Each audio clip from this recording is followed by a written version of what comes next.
Hello everyone and welcome to today's video. We have an incredible, real-life story to share with all of you today that is sure to put a smile on your face. This past spring, Canadian photographer Ken Pretty spotted an oddly shaped 30-foot iceberg off the east coast of Newfoundland. Intrigued, Pretty flew a drone over the iceberg and realized it bore a distinct resemblance to a particular part of the male human anatomy.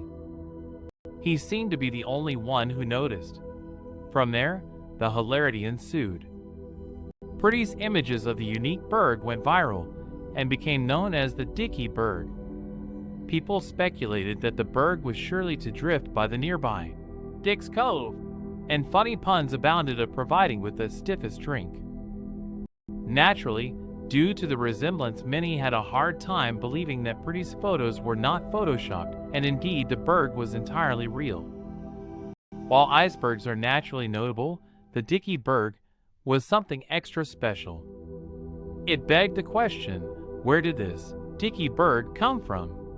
As it turns out, Atlantic Ocean is packed with icebergs that were once part of Greenland's ice shelf.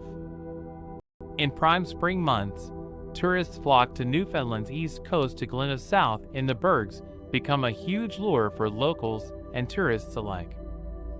Indeed, the government has even created an online site called Iceberg Finder to keep track of the numerous icebergs that make their way down the Atlantic.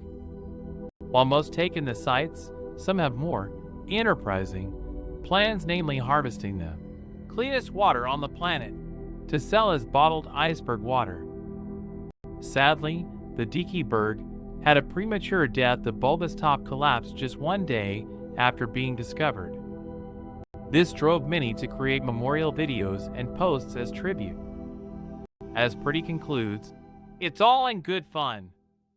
Everyone worries about the cost of living these days, but if this berg can put a smile on people's faces, it's all worth it." We couldn't agree more. That's why we are bringing you the real-life story of Ken Pretty and the Dickey Berg on today's video. Thanks for joining us, and we'll see you next time.